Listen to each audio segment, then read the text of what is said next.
In the most basic sense, anxiety usually occurs as a result of ongoing stress, worry, or just general negative expectations. All of these are kind of the same thing, fear of some real or imagined negative possibilities. The fear could be of almost anything: embarrassment, illness, judgment, driving, flying, failure, poor performance, and so many others. Since negative outcomes are possible for just about any situation, it's likely that you can identify a variety of things that cause you to worry. Anxious people, most of whom tend to dwell on and imagine the bad things that could happen, create a general environment of fear in their minds. Eventually, the subconscious begins to interpret these mental images as real danger. You're imagining all these uncomfortable or even catastrophic scenarios, and sooner or later your mind reacts to them as reality and says, hey, whatever it is that you're doing or going to do, it's not a good idea. The way it tells you this is by giving you the sensation of fear, putting you into a self-preservation mode with the classic fight or flight response of releasing hormones like adrenaline into your body. Now, you may not realize this because you don't have the usual visual signs of danger associated with adrenaline, but if you compare the sensation of fear and adrenaline to that of anxiety, you'll recognize the similarity. The big difference is that because the sense of danger is not being created by temporary physical threat, but rather by your mind's ongoing negative thoughts and expectations, this fear response can endure for long periods of time. Symptoms of anxiety may start with an elevated heart rate and general sense of uneasiness or nervousness, but over time can branch out into a wide variety of things: headaches, racing heart, insomnia, sweaty palms, muscle fatigue, indigestion, diarrhea, dizziness, lightheadedness, chest pain, and many more. Anxiety sufferers, with their tendency to imagine the worst-case scenario, can easily become hypochondriacal with just about any body sensation, and especially with these anxiety symptoms themselves. It's easy to start believing that such feelings may be indicators of serious medical conditions. The rapid heartbeat may be interpreted as a sign of heart attack, lightheadedness as a sign of stroke or brain tumor, and so on. You should definitely see a doctor to rule out physical causes, but know that all of these symptoms are also very commonly the result of ongoing anxiety. There are some other eventual manifestations of anxiety that I like to mention because of their severe impact on the person experiencing them. These are panic disorder, unreality, agoraphobia, and depression.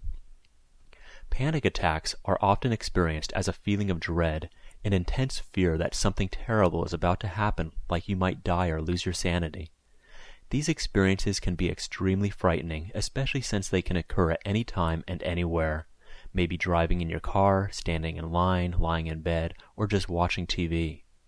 What's happening during a panic episode is that worries and fears lingering in your mind are interpreted as real danger by the subconscious, which in turn releases adrenaline into your body to help you deal with the threat. Since with anxiety the adrenaline can come to the surface at any time without any visual danger present, these feelings may not make any sense to you. Not seeing actual danger with your own eyes, you may not recognize the adrenaline burst for what it is, which can make the sensation a frightening experience. As a result, you may become fearful of the adrenaline itself. That additional fear causes the adrenaline to increase further, which in turn just escalates your fear again. As these two feed each other, a full panic attack occurs. You may feel like you're losing your mind or that your heart is about to explode. A panic attack is not going to hurt you or cause you to go crazy, but it can feel like dying 1,000 deaths when you're having these episodes regularly. Once you've experienced the terror of a first panic attack, it's likely that you'll become more sensitive to the symptoms that preceded it. A slight malaise or stress may get you fearful that another attack is coming on. And ironically, it's that very fear that can get the adrenaline flowing and start the cycle all over again. As with other anxiety symptoms, an excellent first step to recovery from panic is to know that what you're experiencing is a normal reaction to persistent worry and fear. Think of a time when you were really frightened, maybe when watching a scary movie or after nearly getting in an accident. Now remember what types of sensations you had at that time. Maybe a rapid heartbeat and adrenaline. Did you get fearful of those feelings? No, because you knew they were normal. In fact, if you're having trouble remembering what you felt, It's probably because you didn't even think about it since the sensations were nothing out of the ordinary for the situation. Another frequently disturbing result of anxiety is a sensation of unreality. If you sometimes feel a bit spacey, disconnected, or as if your body and your environment are somehow unreal, know that this is an extremely normal sensation resulting from the introversion that anxiety cultivates. Anxious people tend to become so preoccupied with worrisome thoughts, body sensations, and adverse emotions that most of their awareness is directed within. You're simply so focused on your inner world that the outer begins to take on an air of unrealness. The typical anxious response to this symptom is to become fearful that you're going crazy, losing your mind.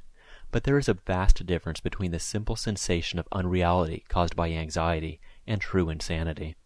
With time, many anxious people create for themselves a condition known as agoraphobia. Often defined as fear of open spaces, agoraphobia in a more practical sense is fear of your anxiety symptoms themselves, or a kind of fear of fear. This results in the avoidance of doing many activities because of the uncomfortable feelings associated with them. Do you avoid interacting with people or attending events because of your nervousness, dread work or school because of the symptoms you experience there? These are, in a broad sense, types of agoraphobia. Now, you don't have to label yourself an agoraphobic. This is the most common type of phobia there is, and anyone who tries to avoid discomfort, which is probably everyone, could be said to have a bit of agoraphobia. But if you've sought out a program like this, you've probably reached a point where your body sensations are so uncomfortable or frightening that your whole day is filled with activities that you either avoid or would like to avoid and feel awkward performing. Since there are so many tasks and interactions that cause discomfort, anxious people have a tendency to eventually start avoiding more and more of those everyday activities, and some may have a hard time even leaving their homes. Their fear is of the feelings and body sensations that they may experience while away from their safety zone. The blanket of fear that anxiety creates can prevent enjoyment of the present moment, create a cycle of worry and inaction, and eventually may lead to a mild depression. This type of depression can make life seem empty and undesirable. I remember many times when I imagined the possibility of suicide. But there is usually a big difference between the mild depression caused by simple anxiety and the major depression that can lead to suicide.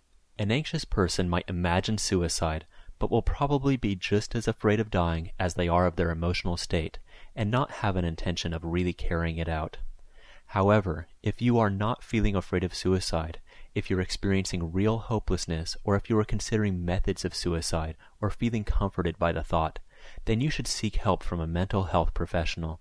Speak to your doctor, check your phone book for suicide hotlines, or call 911 for a referral. For the majority, you know that you don't like living with anxiety and depression, but if you've started listening to a program like this one, you most likely feel that there is some hope for the condition. Anxiety can be a strong, motivating force to start taking action to find that alternative. Sometimes things can get pretty dark before we break out, but know that you are not alone in the experience. When you begin to make progress in overcoming your anxiety, the mild depression you're having should also disappear as well. Some anxiety and stress in life is good. To be a little worried about a test will motivate us to study. A little nervous energy during a presentation can be transformed into a more engaging enthusiasm. Even a fearful state of mind is useful in truly dangerous situations where we need to take steps to protect ourselves. But in day-to-day situations, it is counterproductive. The slight but persistent feeling of paranoia can make you feel constantly nervous and awkward and prevent you from doing things that you need to do. Excess stress, aside from leading to debilitating conditions like anxiety, can also be outright dangerous as it suppresses the immune system, increases blood pressure, and is associated with a wide variety of diseases. Now, it doesn't make sense to start becoming hypochondriacal about that, but your physical health is just one more reason to start now with taking measures to reduce your stress and anxiety. Before we move on, remember that all of the symptoms that we talked about can be fully attributed to anxiety. However, don't use that information as a method of diagnosis. Get a physical examination from a medical doctor to confirm that your symptoms are not indications of a more serious condition. Knowing that what you're feeling is a completely normal result of anxiety can be a great relief and the first step to calming yourself. It is for this reason that many anxiety books and programs spend an enormous amount of time talking about symptoms. A lot of comfort can be gained by knowing that what you're experiencing is not unusual. So if you think that you'd benefit from additional confirmation about your particular symptoms, you might want to do additional research or consult with your doctor. You may have some of the symptoms we discussed, all of them, or perhaps others that weren't mentioned. There are many more. I've just tried to list some of the more common ones here. We could literally spend hours discussing all the ways in which anxiety displays itself in various sensations and behaviors. But I know from experience that it is not really necessary to figure out all the mind-body connections before working on anxiety. So even if you do take additional steps to satisfy your concerns, also start moving forward with the techniques that we'll be discussing. The stress that you may be adding to the situation you're worried about is probably not doing anything to help it, and you may find that as you start learning to cope with anxiety, whatever the symptom is that's bothering you might just disappear. The truth is, while it's helpful to confirm that your symptoms are being caused by anxiety, without managing the anxiety itself, with time you'll probably just find other sensations to become concerned about. In the same way, if we attempt to avoid or eliminate all the situations that inspire anxiety in us, sooner or later more will come along to take their place, and we'll eventually find our lives confined to a very limited number of safe places and safe people. Understanding that anxiety is primarily a fear-based emotion, the first aim of self-therapy is to boost your tolerance levels for the feelings you're avoiding, including anxiety. The reason for this is that anxiety grows from our desire to avoid the feelings associated with certain activities. Essentially, anxiety is fear of certain feelings, including anxiety sensations themselves. So when you learn to boost your tolerance level for experiencing the feelings and sensations you're avoiding, anxiety will literally dissolve. But the benefits of self-therapy go beyond just anxiety reduction. A rich and full life is achieved by living on the full spectrum of human emotion, and in learning self-therapy, you'll greatly expand your ability to do that.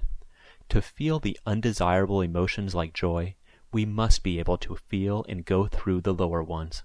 An unfortunate quality of many anxiety and depression treating drugs is that while they may eliminate emotional lows, they often dull the highs as well.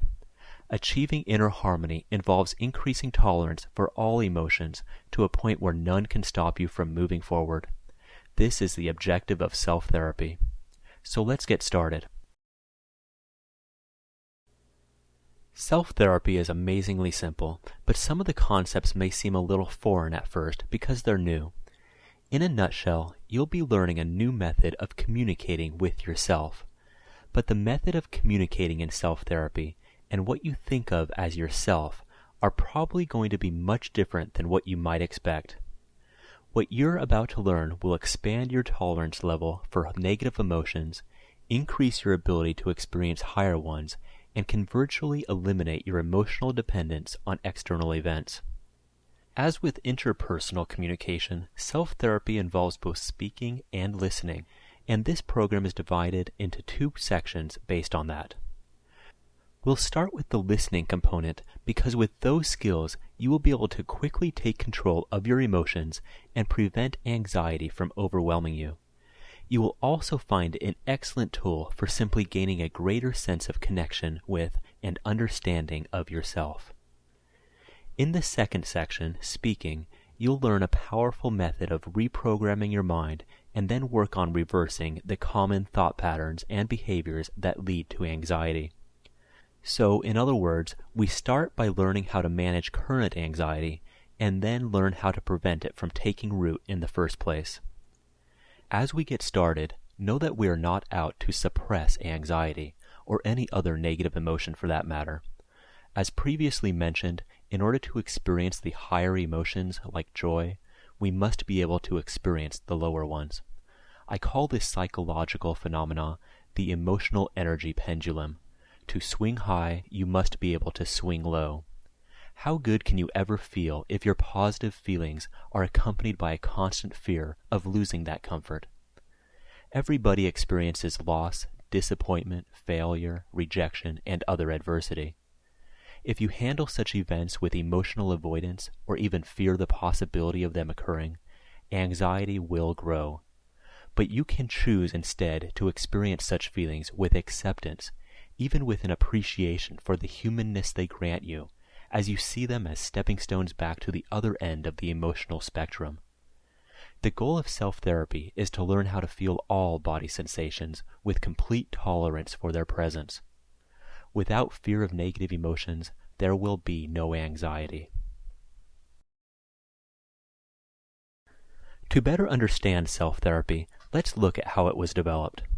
As a young man, I suffered almost constantly from anxiety and a myriad of symptoms stemming from that anxiety. My path to inner freedom actually began in traditional counseling with a psychologist. Soon I began to notice various factors that the productive counseling sessions had in common. In particular, sessions that resulted in feelings of increased inner strength almost always involved a period during which the counselor guided me into an observation of my emotional energies. The observation of emotional energy was more accurately a period during which I stopped trying to avoid inner sensations and merely experienced them. Simultaneously with counseling, I was also exploring several spiritual pursuits, most notably through meditation. Oddly, I noticed that the goal of almost every form of meditation was an emptying of the mind, a releasing of emotional energies from the body, and a concentration on the remaining void. It was almost as if the goal of meditation was a separation of oneself from one's feelings, exactly the opposite of what I benefited from during counseling.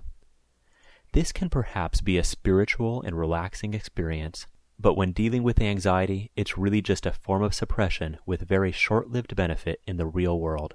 However, I did find tremendous value in the inner awareness that meditation taught. What eventually resulted in self-therapy was a fusion of these two practices, a form of meditation in which I was able to communicate with myself in the same manner that the psychologist communicated with me during those energy-shifting sessions. I could now combine the benefit of inner emotional awareness with the focused concentration of meditation. The result is a piercing ability to directly experience body sensations and emotional energies in a controlled manner that defeats the subconscious tendency toward avoidance which leads to anxiety. The benefits in my life have been truly astounding, and I believe they will be for you as well. Often when a person starts to feel an uncomfortable feeling, like fear or anxiety, the initial reaction is to avoid it, either its internal sensation or its external cause. The person may not even realize that they are avoiding something or know why they are avoiding it, since many such reactions are triggered by subconscious associations. When acting in this way, however, it's obvious that fear is in control. And when dealing with anxiety, avoidance is just what you don't want to do. If you try to suppress anxiety, ignore it, run from it, or distract yourself with other activities, you're only giving it power. Remember, fear of anxiety creates more anxiety. The key is to confront it, feel it, accept it. Now that you know panic attacks are just a normal adrenaline response, there's no reason to fear it anyway. And also don't try to ignore the symptoms. Even if your heart feels like it's pounding out of your chest, just feel it. No matter how bad it is, the key is to face it. The more energy you put into feeling this episode, the less strength it will have to affect you the next time. In a few moments, we'll perform an exercise that will present a more complete approach, but acceptance and awareness of inner sensations is the essence of self-therapy listening. Once you've gained confidence in your ability to handle any feeling, you will have eliminated the fear of feelings that causes agoraphobia and panic disorder. Knowing this, you can quickly prevent anxiety from turning into panic. Emotions like anxiety exist essentially as energies within our bodies. Most likely you've never given much thought to what feelings really are. We use language to place labels on emotions like happy, sad, angry, nervous, anxious, jealous, fearful, but these are just labels or symbols of the actual energies. For this course, think of emotions as the energy or essence underlying the feelings. Using labels or words to symbolize emotional energy is useful for communicating with other people, but you connect with yourself by listening directly to the pure, label-less energies within. Your relationship with yourself is a unique one in that you are the only person whose inner world you can ever really know. Learning to observe and listen to your energies is the key to your relationship with yourself. The identification of pure energies within is a major component of self-therapy. Learning how to concentrate awareness on your energies is the listening aspect of the process, and it has tremendous ability to expand your emotional tolerance. When you increase your tolerance, adverse energies lose their power over you, and you regain control over your inner world, of which your outer world is just a reflection. You will find that by identifying energies underlying anxiety in your body and observing them as entities, you will be able to overcome the majority of their debilitating effects. Once you can observe an energy objectively as an entity and accept it, you have moved from being consumed and controlled by the energy to simply feeling the energy. With repeated practice, you eventually reach a level where the feelings, such as fear, are no longer dominating your thoughts to the point of influencing decisions. You can experience the energies of fear and anxiety with comfort and continue acting in a confident and constructive manner despite their presence. Don't worry if some of this explanation seems confusing. Self-therapy is really a simple tool, and you don't need to completely understand the underlying theory in order to make use of it. Just like you don't need to know how a transmission works in order to drive a car, you also don't need to be an expert in these principles to reap the benefits of self-therapy. Review these concepts later if you wish, but for now, let's move on to some practical instruction. The best way to learn the self-therapy listening technique is by experiencing it. So I would now like to guide you through an exercise that demonstrates the process. For this exercise, you should be in a comfortable seated position in an area free from distractions. You should not be driving or operating machinery of any kind. Please pause the recording now until you're ready to begin. Close your eyes now and relax. Direct your awareness toward the inside of your body. I would like you to put your mental awareness on the inside of your head. Just mentally observe that space with your mind's eye and to notice the energies that are there. Now, move your awareness to your neck. Now down to your chest and abdomen area. Now move your awareness to your left arm, then your right arm, now down to your left leg, then your right leg. Finally, expand your awareness so that it encompasses your entire body. Relax in this state for a few moments with inward awareness throughout your body.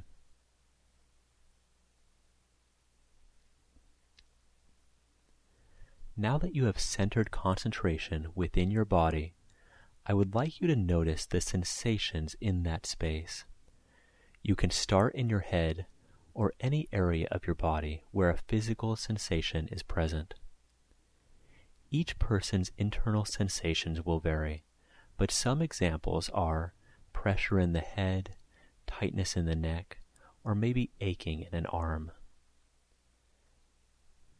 Sensations can range from physical ones like aching within muscles to emotional ones like the butterfly feeling in a nervous stomach or the heaviness of depression.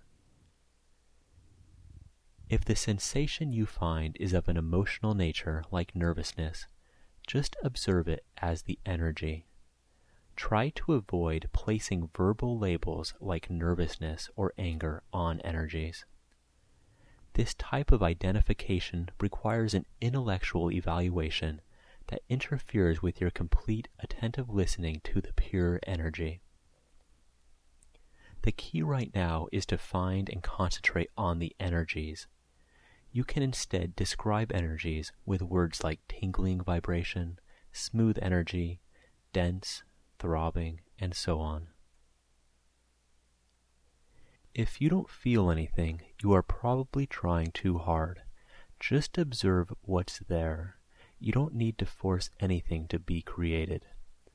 If you've been experiencing anxiety recently, then you can probably find that sensation as an energy in your body, or maybe throughout your body. Any emotion that you ever feel has an energy, a physical sensation inside your body that goes along with it. It's the physical sensation that we're interested in. If you find yourself becoming frustrated or rushed, then that energy, the one underlying the feeling of frustration or rush, is a good one to observe. Once you've found a sensation, greet it as if it's an entity within you by saying something like, "Hello, energy." Choose an energy to concentrate on and try this greeting now. In the past, you've probably been in the habit of either ignoring or avoiding the emotional and physical sensations within you. Use this time now to consciously be with those energies. Focus your concentration on the energy you're spending time with, as if you are listening to it, as if it is speaking to you with the sensations that it radiates. Overcome all avoidance and feel genuine interest in wanting to know it. Listen without analysis, without evaluation, and without judgment of the energy. If it helps, think of listening to energies simply as concentrating on and observing them with pure, thought-free, avoidance-free awareness. Try this now.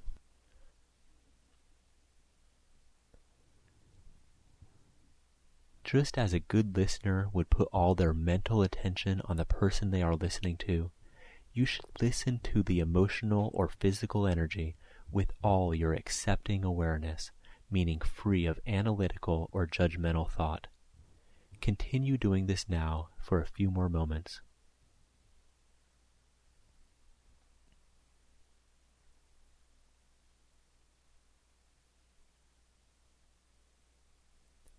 The ability to stay focused and listening is like a muscle. The more you practice, the stronger your ability will become.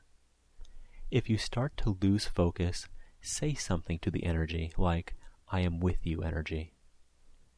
If you become distracted with other thoughts, don't try to forcefully push them out, as doing so only gives them the additional power of your attention. Instead, let them be there and let them float away.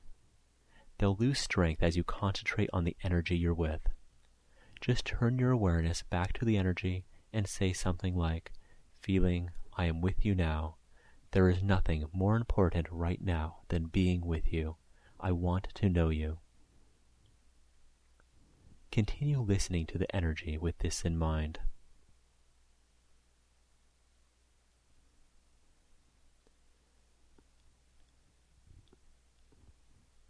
For the energy you are currently listening to, try now to describe the physical characteristics of that energy.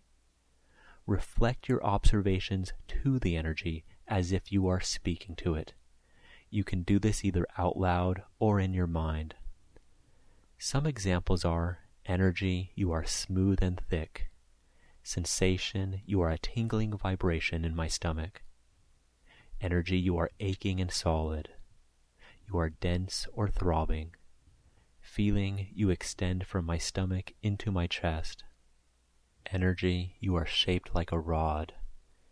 Energy, you are like a heavy sheet in front of my face, or you are pressure in my chest. Energy, you are like a thick gray cloud in my body. Energy, you are aching in the top of my head and eyes, or you are like a floating sensation. These are just some examples.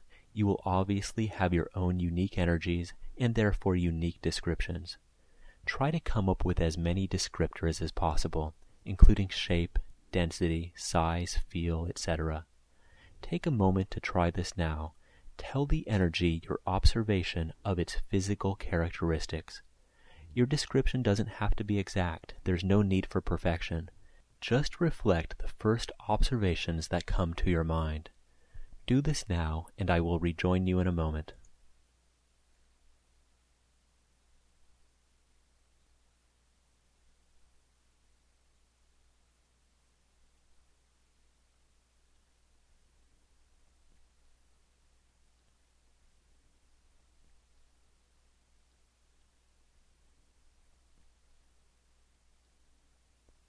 Please pause the recording if you would like more time.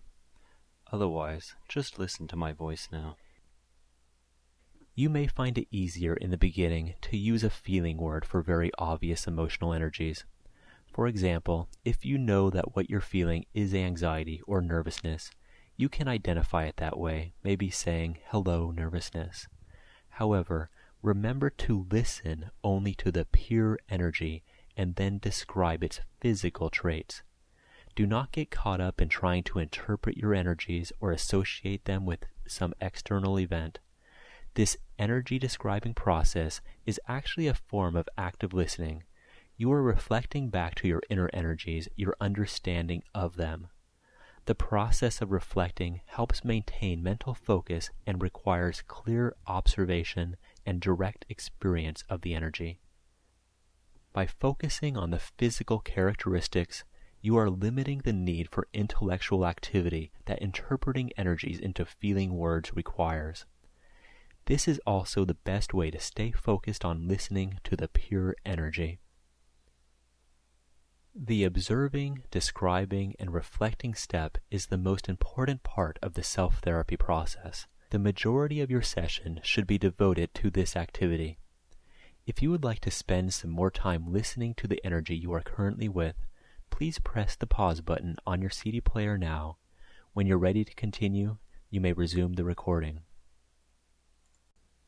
Remember that the goal of self-therapy is to increase tolerance for all emotions, not to rid yourself of the unwanted ones.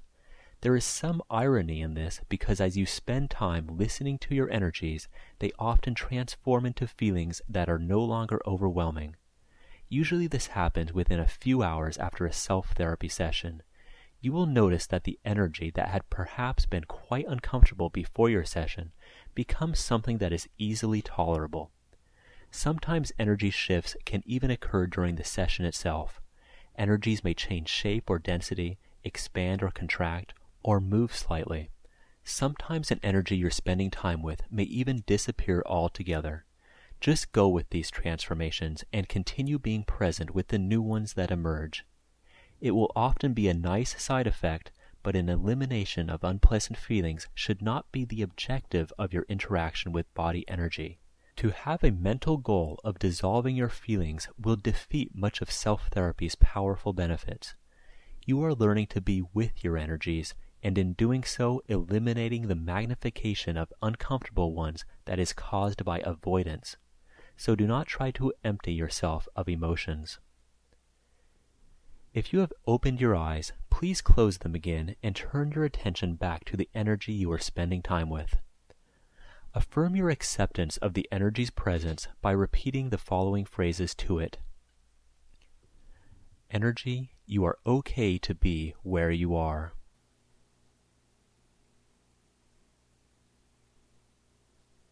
Energy, I can handle you.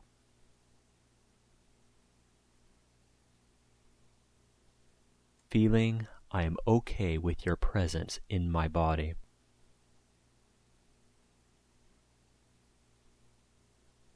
Energy, I do not seek to suppress you.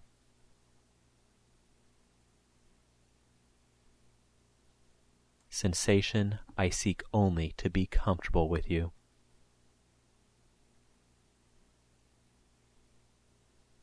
Energy, I am okay with you.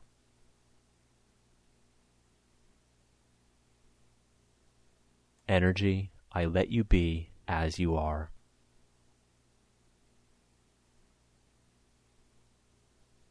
Just listen now. You might have noticed that the manner in which we're communicating with body energies is similar to an interaction with a person, and that's an excellent way to see it. For our purposes, you can treat the energies as separate entities or friends within you, and indeed they are friends. Most energies arise because they are trying to provide us with something the subconscious mind thinks is useful information, as illogical as its interpretation may be. Most importantly, emotional energies are what make us human. Feelings and our ability to experience all of them make life rich and full. We do not want to eliminate this. Our number one goal here is to learn to listen to energies objectively. With continued practice of the self-therapy listening technique, your tolerance level will increase and you will be able to move through self-limiting emotions like fear and anxiety because they will no longer overpower you. The benefits build upon themselves day after day as you continue practicing. Turn your awareness back once more to the energy you were spending time with. With a feeling of genuine appreciation, regardless of what the nature of the energy is, repeat the following phrases to your energy. Energy, thank you for the message you are trying to give me. Energy, I appreciate and accept your presence within me. Energy, thank you for contributing to my humanness. These statements or something similar can conclude your self-therapy listening session. When you're ready, you can now open your eyes.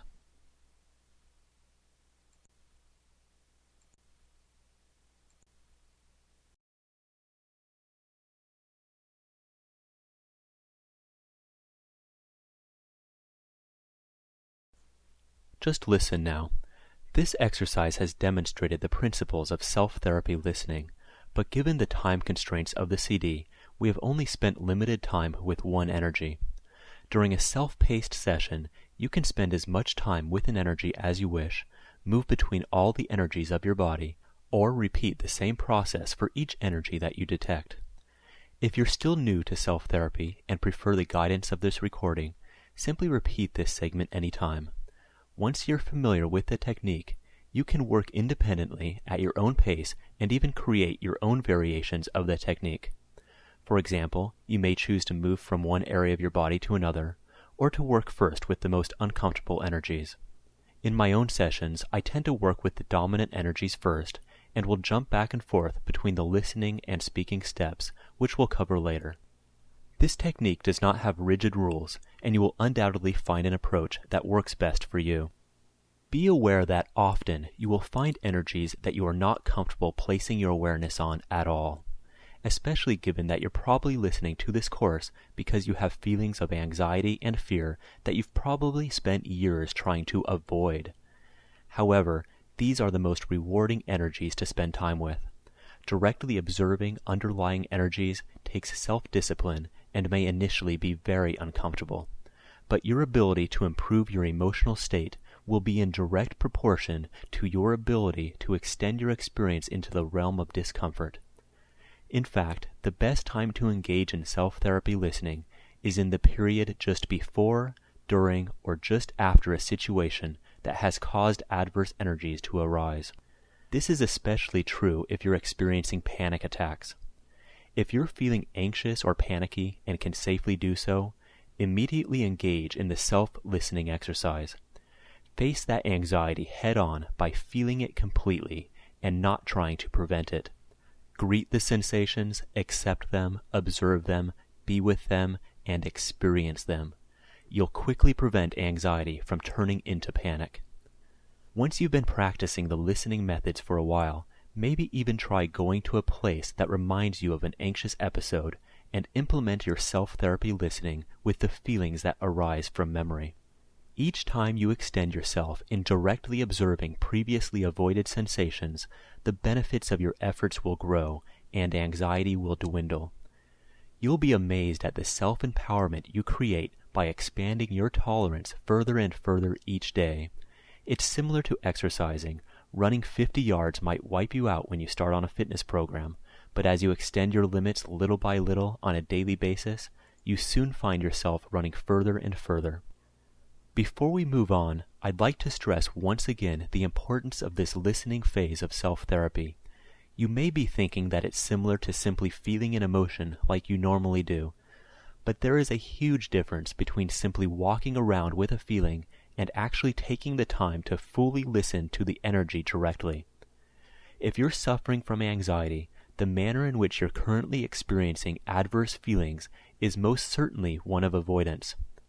This means that when there is a stimulus or thought prompting fear or anxiety within you, you may try to avoid the situation or you may try to suppress the emotional reaction.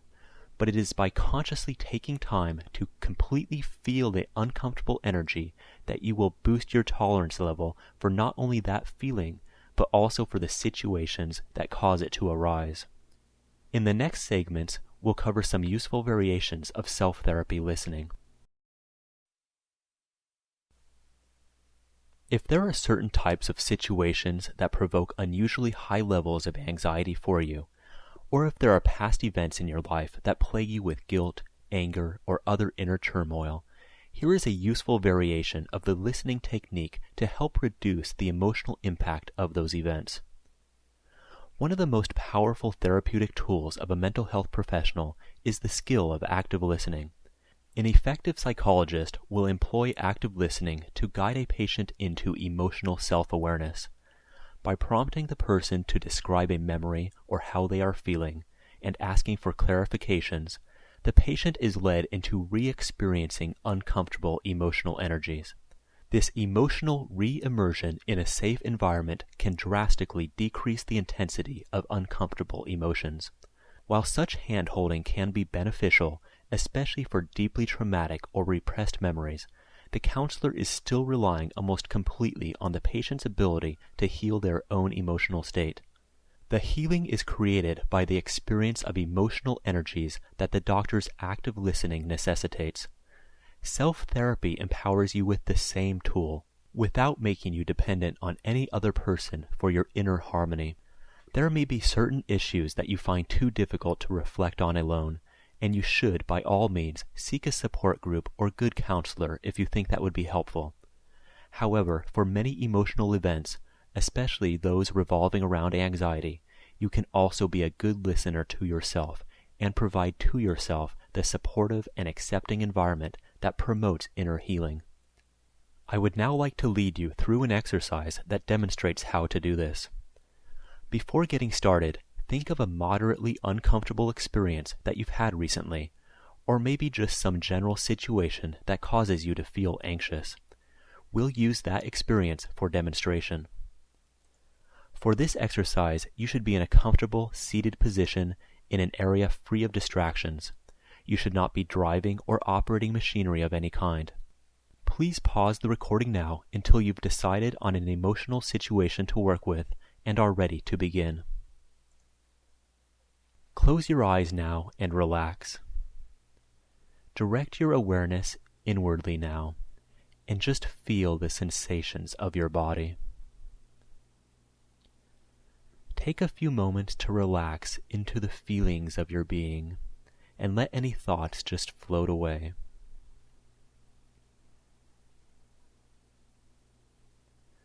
Imagine yourself now, in your mind's eye, in the situation that makes you feel anxious, fearful, or otherwise uncomfortable. Whether this is a past event that causes lingering discomfort or an upcoming one that you're nervous about, visualize yourself in the situation as if it is currently happening right now. You will quickly notice an emotional reaction arise somewhere in your body.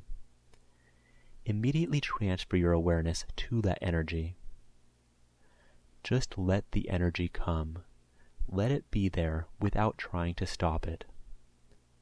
Do not react to the energy. Do not try to evaluate or analyze it. And above all, do not try to suppress it. Just be with the energy with all your observing awareness. If you lose track of the energy, re-visualize the situation and then transfer awareness back to the feeling. Now, we'll perform the steps of self-therapy listening just like we did in the first session, instead applying it to this internally generated feeling. First, greet the energy by saying something like, "Hello, energy." Now keep your accepting awareness on the energy you're spending time with, listening to it, without analysis, without evaluation, and without avoidance of any kind. Do this for a few more moments now.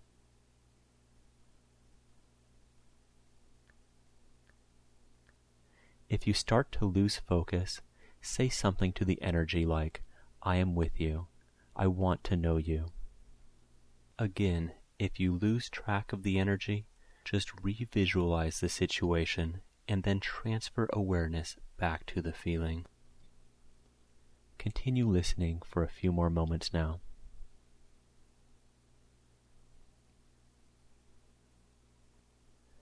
Now, start describing the energy's physical characteristics. Keep your inward awareness on the sensation and reflect your observations to it. Either out loud or in your mind is okay. Energy you are, sensation you are, feeling you are, followed by your descriptive words. Do this now.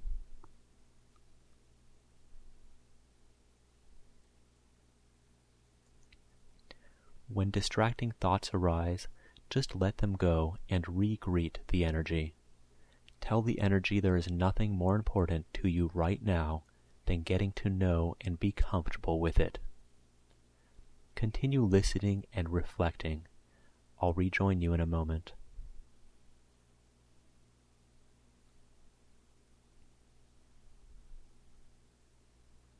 As with the standard form of self-therapy, most of your time should be spent on this step. If you would like to continue observing and reflecting to your current energy, press the pause button on your CD player until you're ready to continue. Now, let the energy know that you accept and appreciate its presence. Repeat the following phrases to your energy. As you do this, know that as you continue increasing your ability to tolerate feelings like this one, you will also be able to better handle situations where they arise. Again, direct your awareness toward the energy and repeat. Energy, you are okay to be where you are. Energy, I accept and appreciate your presence within me.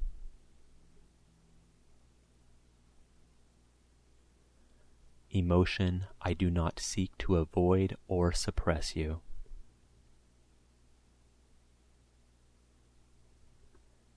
Energy, I let you be as you are.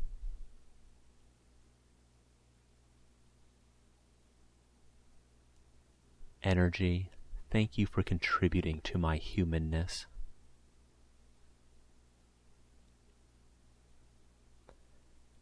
Energy, I can handle you. I can be with you or without you.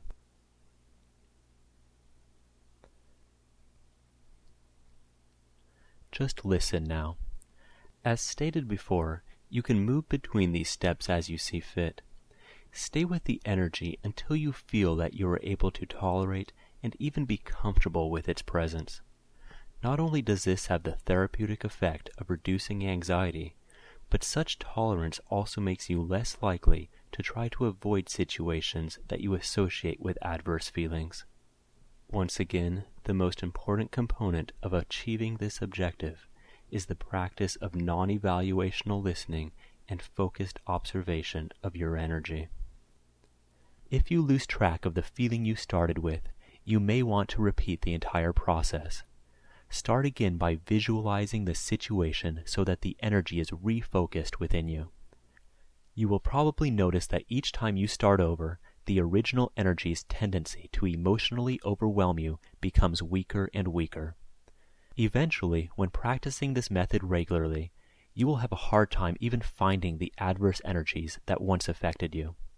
Ultimately, you will feel in control of yourself even if the energies do resurface, because you have consciously affirmed your ability to handle their presence.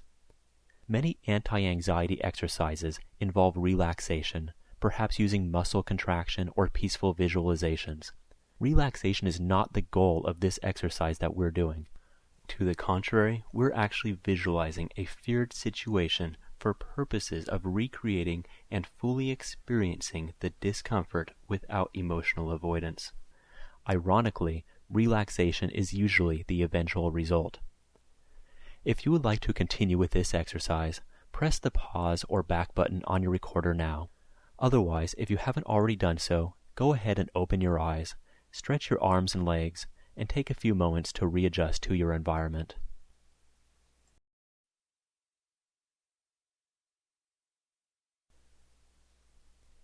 If your experience of anxiety is anything like mine was, your daily life is probably riddled with situations that you loathe because of the unpleasant feelings they cause. You will find self-therapy listening to be an immensely valuable tool for keeping emotional balance as you face such events. For example, there was a time when I was quite literally petrified of speaking in front of groups. I say petrified because when I would talk in front of people, the anxiety would be so great that a lump in my throat would virtually prevent me from speaking. I would blush like a tomato and mentally freeze so that I couldn't even think of what I had to say. This reaction alone made the whole thing 100 times worse. After learning the self-listening technique, I started to apply it to my fear of public speaking. If I knew in advance that I would be giving a presentation, I would start by performing the variation of self-therapy that we just discussed in the last section, applying it to the upcoming event. I'd visualize myself in the future situation and just be with the energies that arose. More importantly, as the time to speak approached, even minutes before, I would continue actively listening to my energies as I got ready. Finally, even while speaking, I would keep some mental awareness on the anxiety and fear energies welling up inside me. Whereas previously I would have tried to suppress those energies while speaking, which usually resulted in complete disaster, I could now let all those reactions flow into and through me. Even if I thought my heart was going to explode, I could just feel it and continue acting calm on the outside. What would have previously become bottled up energy overload was now a manageable reaction. As I became more confident in my ability to handle any sensation, the fear that was causing the reaction in the first place eventually dissipated, along with my fear of speaking. It may be difficult at first to concentrate awareness inwardly when involved in an activity like speaking or interacting, but you will find that with practice, maintaining an inner awareness while outwardly interacting is possible and very beneficial. Obviously, you won't be able to have the full-fledged inner dialogue with your feelings, but an accepting awareness is the key component of managing such situations. The example of public speaking did allow for some mental preparation, but you can apply self-therapy to unanticipated situations as they occur. Just keep a portion of your mental awareness on your inner sensations, observe them, and accept their presence. You might even try intentionally putting yourself into situations that cause anxiety, just to practice listening to the sensations. Life is full of events that make us feel one way or another. Increasing your ability to tolerate such situations and the inner reactions is an amazing step forward in becoming the person of your full potential. If you can handle anything in your inner world, then you can handle anything in your outer world. This brings me to one more topic I'd like to cover before leaving this section. We've primarily discussed self-therapy listening as applied to anxiety.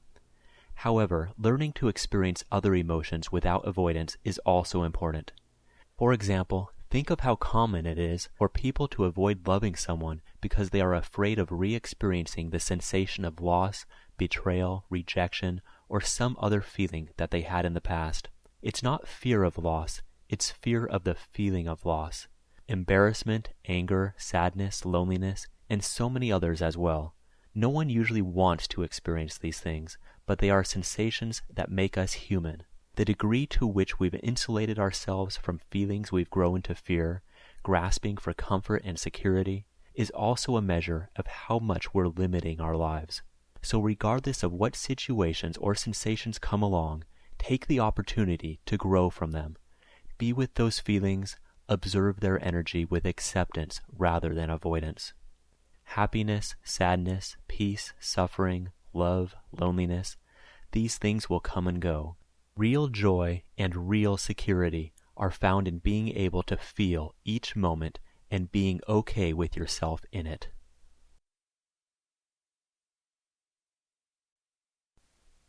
The self-listening method is a powerful technique of managing anxiety.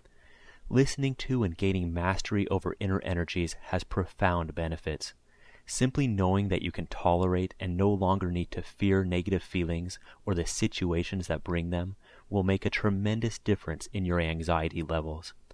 Your fears will no longer get near the amount of emotional fuel that you gave them before once you trust in your capacity to handle even the worst-case emotional scenario. Don't give anxiety the additional power that fearing its presence creates. Make self-therapy listening part of your daily life, and you will see its benefits constantly unfolding before you in more profound ways. I would recommend continuing with the listening exercises regularly, at least 1 or more sessions per day if possible, especially if your anxiety levels are still high.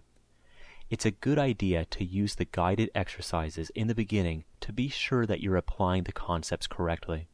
You'll eventually come up with your own variations, but initially it's important to be working with a strong foundation. Learn to look forward to spending that time with yourself, and know that your accumulated efforts are leading to inner freedom.